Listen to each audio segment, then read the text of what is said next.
Né.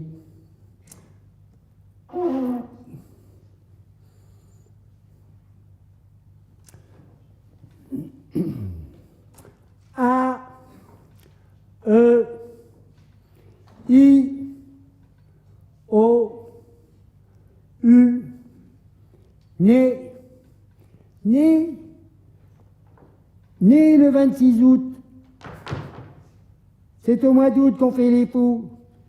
Mais Mère Georgette, qui était en quelque sorte la carte mémoire de la famille Baliguette, disait pourtant que c'était le 27 août. Grandi dans le commerce, ses parents ont presque toujours connu des commerces. Ouverture du premier bar, le Jeanne d'Arc, en face de la caserne Jeanne d'Arc, remplie de soldats ayant servi pendant la guerre d'Algérie.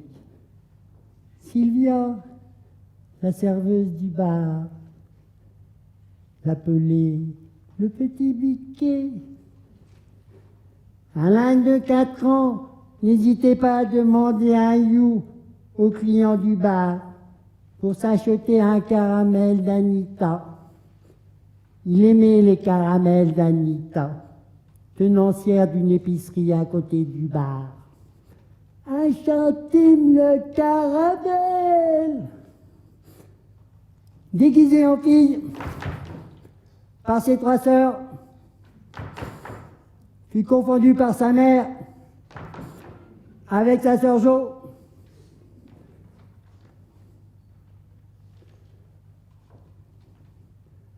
En CM1 et CM2, mène un duel avec Nadia pour devenir le premier de la classe.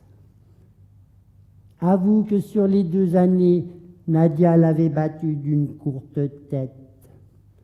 Pour les baccalauréats D, n'ayant pas travaillé ni révisé, le résultat fut logique. Récalé au premier tour, en option dessin, obtient pourtant 19 sur 20. Dommage que cela n'a servi à rien. Redoublement, il reste que 15 jours à l'école, puis abandonne lâchement ses études. À 16 ans, il a failli devenir le parrain d'une cousine du nom de Céline.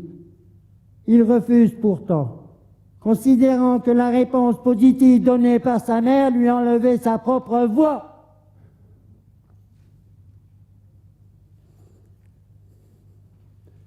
En février 1978, appel sous les drapeaux. Proposé pour le peloton d'élèves officiers de réserve, il démissionne après 5 jours. Se retrouve dans le peloton d'élèves sous-officiers, devenu sergent au grand dam de son capitaine de compagnie, fait le mur 3 jours avant sa libération.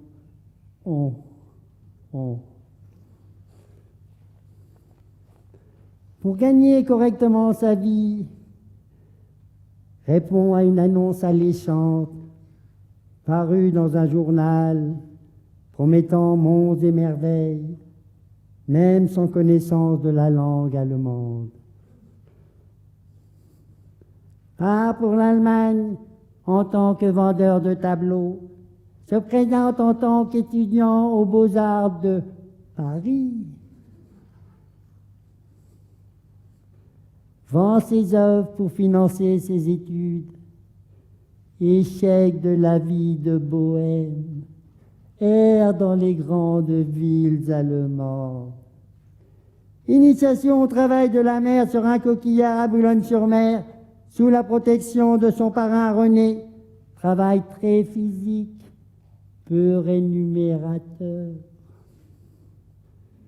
À partir de juillet 1980, devient canadien, change de nom, s'appelle désormais René Laurie.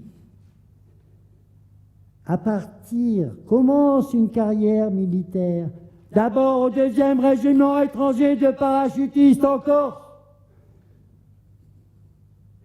À Calvi, lors du repas de Noël, donne son premier spectacle devant un public nombreux. Nous étions assis par deux, l'un derrière l'autre, passant nos bras sous les aisselles de l'autre pour le faire manger, assez amusant, surtout lorsque la tête est noire et que les bras sont blancs. Laurie participe à une opération militaire Manta au Tchad, en tant que radiotélégraphiste d'un état-major tactique situé à Ati, au beau milieu du Tchad, ayant pour objectif la surveillance des mouvements rebelles, surtout celle des convois militaires entre N'Djamena et Abéché. Pour agrémenter le séjour avec ses compagnons, joue à l'arc et aux flèches de fabrication locale. Passage d'une chèvre dans le camp avec une flèche plantée dans la fesse, mais fin au divertissement.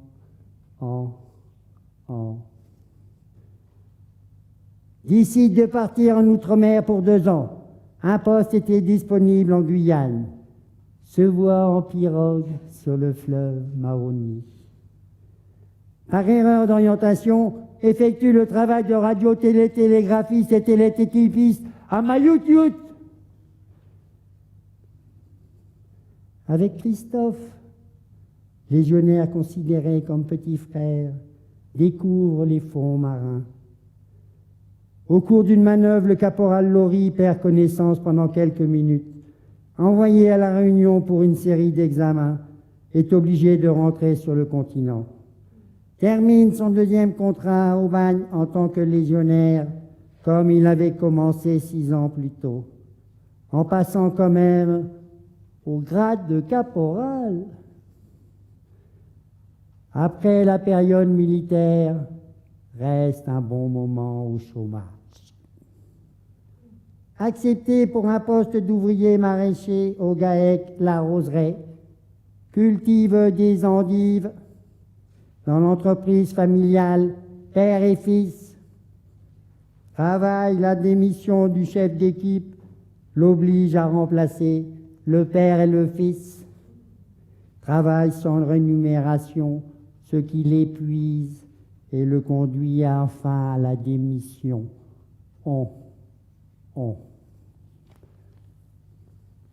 Avec l'envie de voir d'autres cieux plus sympathiques, fait son sac pour descendre vers le sud au moindre coup. Au mieux en autostop, se rapproche des régions ensoleillées, propices à la culture des fruits, pour effectuer la cueillette des fruits, avec dans l'idée de faire les saisons de cueillette de fruits. Au cours de nombreux périples, fait la rencontre d'un camarade comparse qui, comme lui, faisait les saisons. Les deux se donnent rendez-vous après les vendanges à Villefranche-sur-Saône pour aller en Grèce et profiter de la saison d'olives. Déçu de l'absence au rendez-vous de ce camarade comparse, se rend au bar PMU, où, à son habitude, joue au tiercé. Et, ô rage, ô grande joie, il gagne 10 000 francs, la somme qui lui permet de réaliser son projet. Au lendemain, il prend l'avion pour passer ses vacances à Athènes comme un heureux gagnant.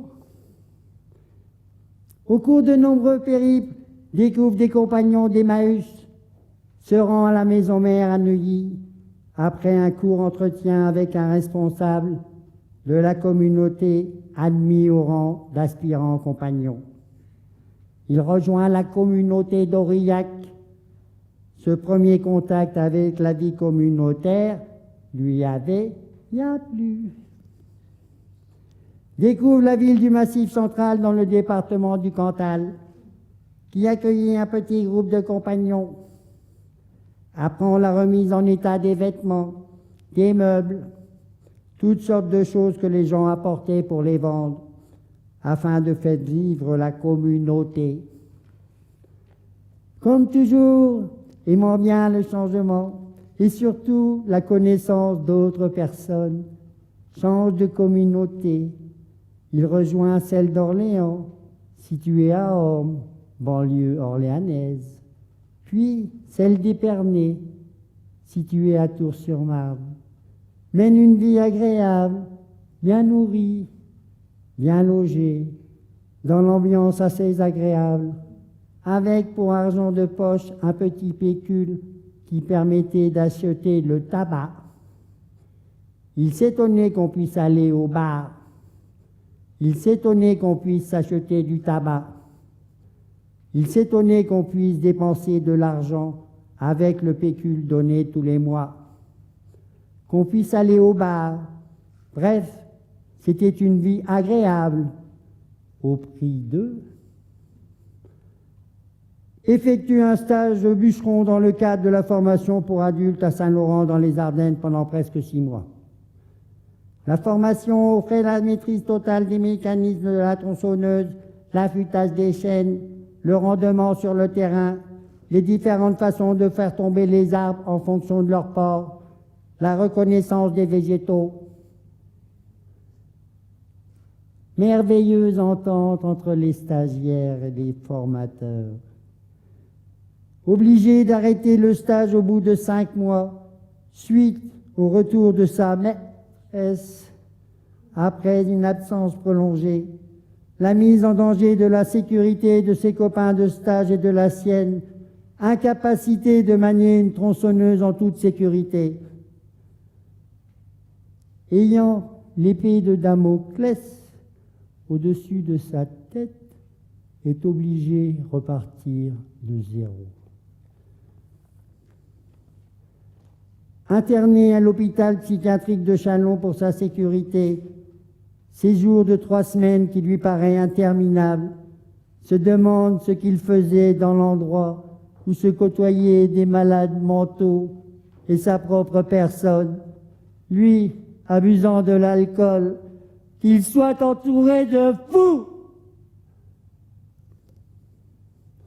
Prend conscience de la maladie. Fait les cures à Charleville-Mézières dans un hôpital psychiatrique. LR apprend toutes les saloperies de maladies qui vous tendent les bras si on continue de picoler. Nombreux entretiens avec des infirmières référentes. Arrête de boire. Plus les jours passent, plus la barrière de sécurité se consolide. Deuxième cure à Charleville, bouleversé par une rencontre avec Alain, un homme en fauteuil électrique, souffrant comme lui de l'addiction à l'alcool. Réparti de zéro, après les cures et post-cures, pour mener le combat contre la maladie, décide d'être en permanence en action, ayant le cerveau en ébullition.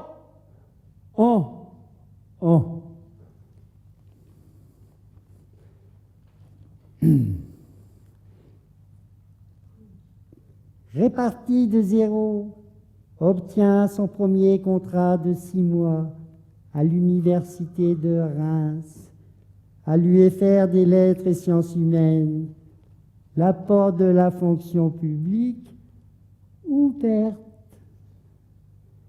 dépendant du ministère de l'Enseignement supérieur et de la Recherche, l'ouvrier entretient des espaces verts, obtient un contrat à l'UFR d'odontologie, passe le concours pour un poste d'ouvrier d'entretien du bâtiment,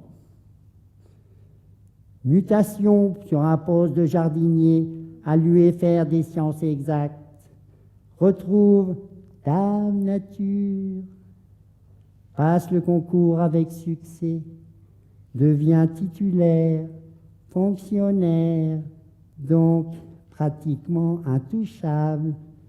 Question boulot. Les mardis gras arrivent au travail déguisés en clown, pris par les étudiants pour un supporter de l'équipe de Sedan, dû à la coloration des cheveux en vert et orange. Satisfaction de ce quiproquo. Nouvellement affecté à la fac d'odontologie, demande, pour éviter tout malentendu, l'autorisation pour son déguisement, obtenant l'avis favorable, fait éruption le jour J dans les bureaux, en tenue de désinsectiseur, équipé d'une combinaison blanche, d'un masque à gaz et du pulvérisateur avec sa lance, qui provoque beaucoup de frayeur auprès des secrétaires, suivi de gros éclats de rire. Grâce à son ami Alain, découvre le Café J'aime, le groupe d'entraide mutuelle associative sans alcool, dont il devient le bénévole. Possibilité de fréquenter Alain au Café J'aime. Rencontre petite Mumu, bénévole de Café J'aime, qui lui fait découvrir le slam au cours des scènes d'Europe organisées par la ville de Reims. Lancement de Potagem. Première transformation en homme sandwich pour promouvoir le spectacle Les Animaux. Pour cet effet, fabrique un panneau avec le menu inscrit dessus, fixé sur une armature de sac à dos. Déambulation dans le jardin pour inviter les spectateurs à choisir leur sketch. Plusieurs services d'hommes sandwich à titre gratuit aux différentes associations. Interpolar, les incroyables comestibles, la Casrac, le Potagem, le Potagem, le Potagem. Ayant été lui-même dans la rue, s'engage dans une action pour les sans-abri. Dans la maraude qui porte le nom « Demain, c'est maintenant ». Contacté par Slam Tribu, devient adhérent dans leur association, prépare des ateliers d'écriture pour les adultes ainsi que pour les enfants, mais aussi assure des tournois de scènes ouvertes, d'animations diverses et variées, comme des vernissages. La poétesse Chiara de Terra lui consacre un poème. Le jardinier au cœur magique. Ému, retiens un vers. Tu rassembles la vie qui jamais ne meurt.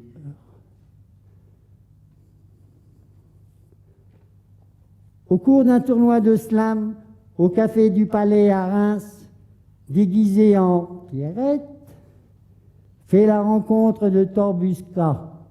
À l'invitation de Torbusca, pendant un an en tant que mannequin, fait des séances de photos dans l'atelier de l'artiste, ce qui deviendra ensuite le projet. Croyez-moi, Pierrette est là. Où? Êtes-vous là, monsieur Cantor?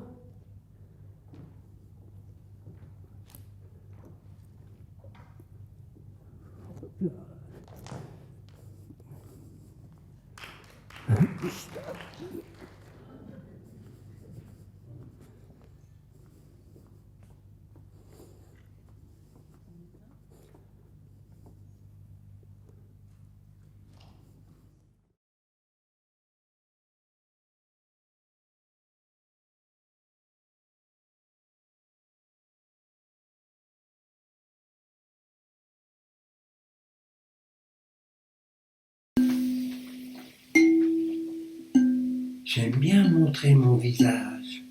Le vrai n'existe pas. Je préfère inventer mon visage. C'est plus drôle. Il est à voir. On peut dire qu'il est à vendre. Je vis dans le monde des échanges. J'échange mon visage pour un autre. Allez, souriez pour moi, car il n'y a rien à comprendre.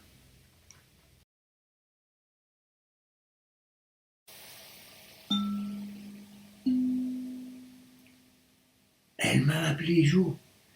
Elle m'avait confondu avec ma sœur, parce que j'ai porté la robe de ma sœur. J'ai porté, elle portait, il portait, elle lui portait, il la lui est porté, elle lui le l'avait apporté, porté en lui, elle.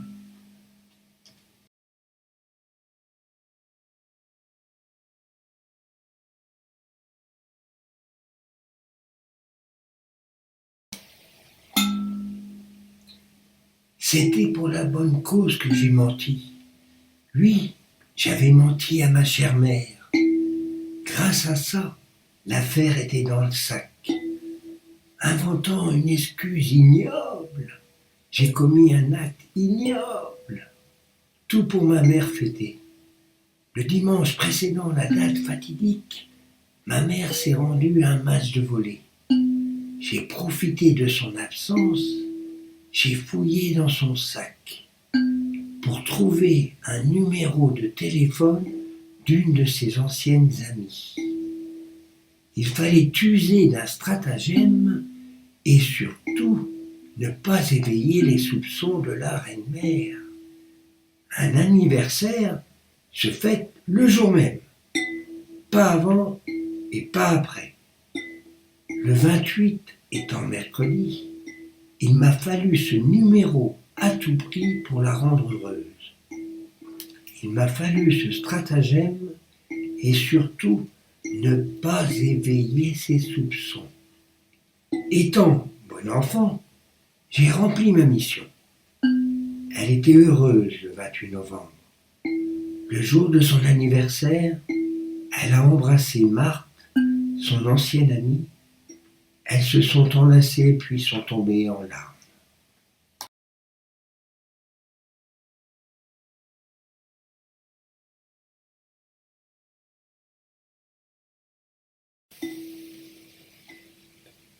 Se liant à l'autre monde, ou juste lié à la chambre d'enfant, visible à moitié même si caché, entièrement non reconnaissable.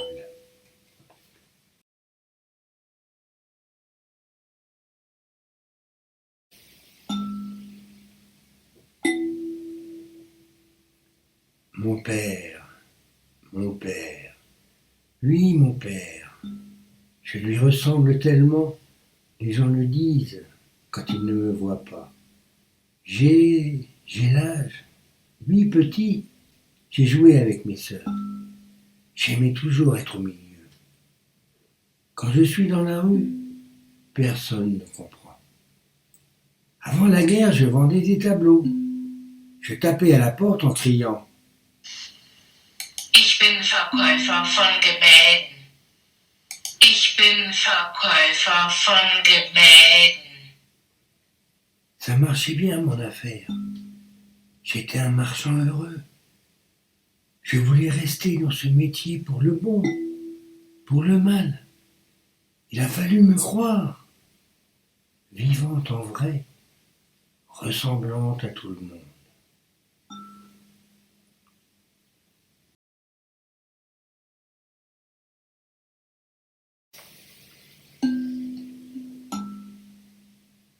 Mon Dieu, ça aurait pu se passer différemment. Tu aurais pu intervenir, mon Tout-Puissant, échanger des éléments, ne pas laisser l'eau couler pour rien. Tu as décidé autrement et ça se voit.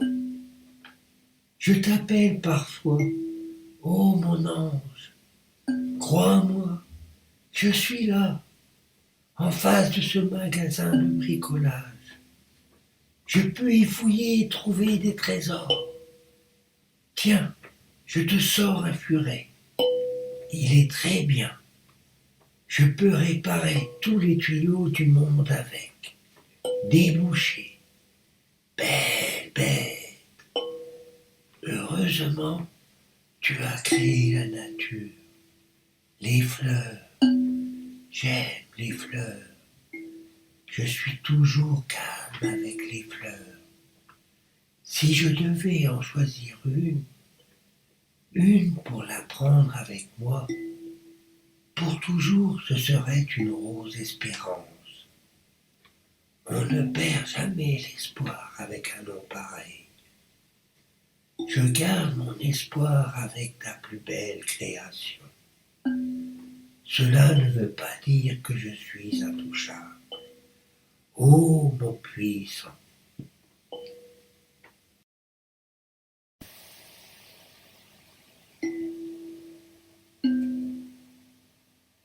Je ne te mime pas, ma Pierrette.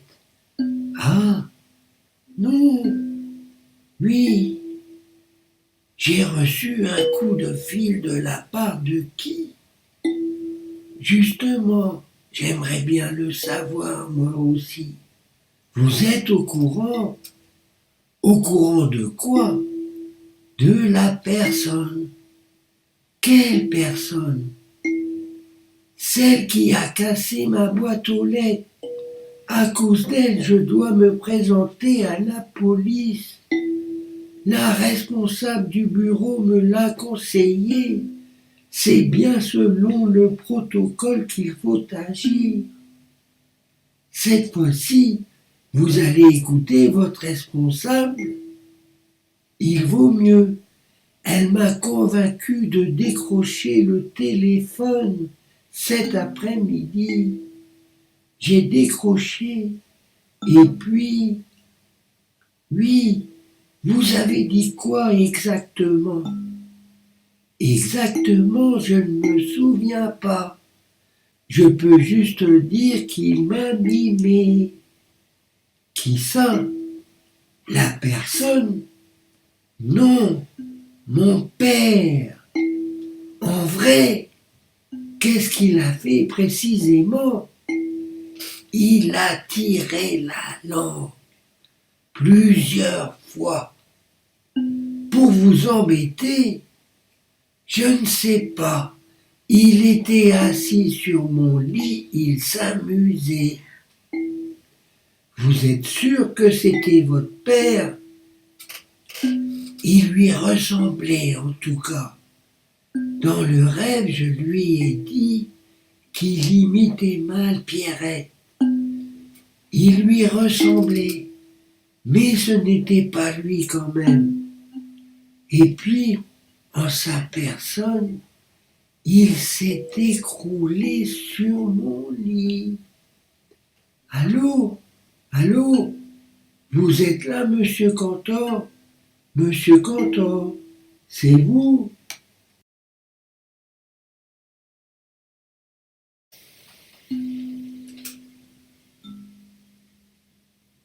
Cela vient de la main, de la bouche. Non, la main, sortie de son gant. Elle veut me dire, me crie. Elle crie à ma place. Elle a compris. Elle a ses droits. Je dois la sortir, me promener avec dans ma ville natale. D'où vient-elle? En fait, elle appartient à ma sœur. À ma sœur, la sœur main.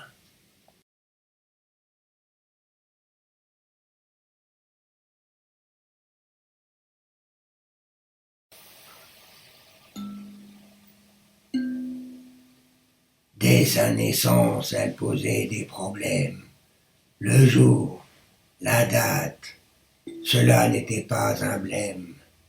Elle était là, la belle gamine, toute rose, une bille bien ronde pour faire de la prose. Il la larguait lui disant qu'elle avait la beauté d'une extraterrestre, qu'elle aimait quelqu'un. Elle n'a pas oublié. S'occupe bien des gens et du jardin. Plante des joies au soleil.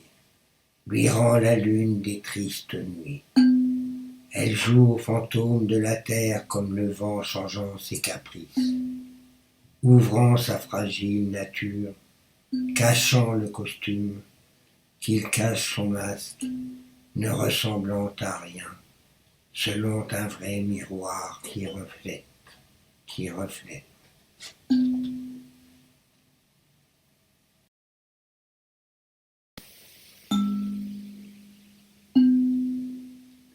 Elle m'a appelé Jo. Elle m'avait confondu avec ma sœur, parce que j'ai porté la robe de ma sœur. J'ai porté, elle portait, il portait, elle lui portait, il la lui est porté. Elle lui le l'avait apporté, porté en lui, elle.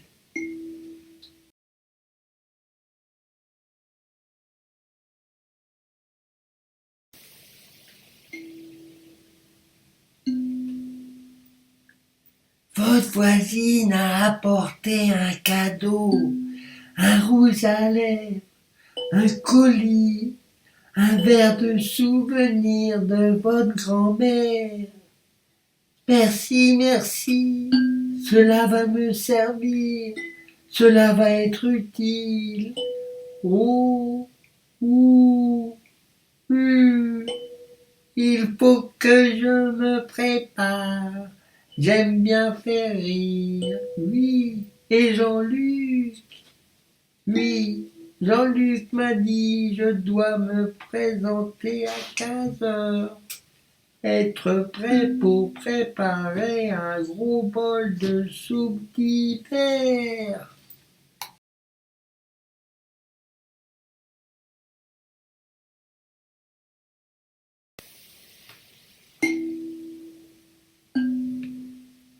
Ma Pierrette, tu es fatiguée, tu dois dormir. Bien, je t'ai trouvé la meilleure place, ma petite. Tu as de la chance. Tu es quand même née un jour au mois d'août quand fait les fous. Elle est née, ma petite. On ne vous a pas menti. Dors, dors, ma Pierrette. Demain, tu feras plein de choses. Tu seras comme les grands.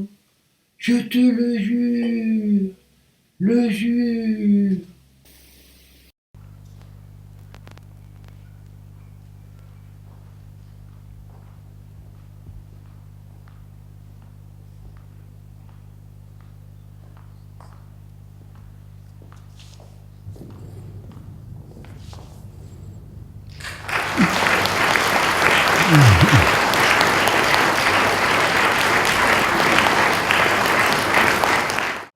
Qui est Torbusca? Torbusca est comme Pierrette. Dit ce qu'elle ne pourra dire ailleurs. Qui est Pierrette? C'est quelqu'un de parfaitement inconnu, qui raconte sa vie et qui, malgré ça, reste inconnu. Une figure paradoxale, qui physiquement brouille les pistes. Androgyne, elle raconte ses histoires, se performe, se démasque devant Torbusca et le public. Piégée par sa mémoire, elle exprime des images troublantes ou anodines, au gré des séquences destinées à révéler le sens caché des événements. Le public est invité à suivre cet itinéraire et à s'y perdre, comme dans un paysage mental. Lire les images. Il lui reste à faire confiance à Pierrette, qui n'est qu'un modeste jardinier de quartier. Qui est Tadeusz Kantor? Tadeusz Kantor, ce spectre, ce Polonais du pays de nulle part, comme disait Jarry, joue le jeu avec Pierrette, n'expliquant jamais les raisons de son apparition. Combien de temps avez-vous consacré à la création de Pierrette? Pendant 1 an, au fil de nombreux essais, s'est construit les personnages de Pierrette. Nous avons expérimenté, nous avons libéré une forme, nous lui avons trouvé les mots.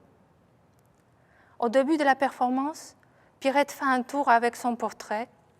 Je l'ai peint sur toile en 4 versions, qu'elle pose ensuite sur une construction composée de 3 mêmes portraits. Une sorte de monument, une exposition de tableaux avec des effigies de Pierrette exprimées par un autre médium.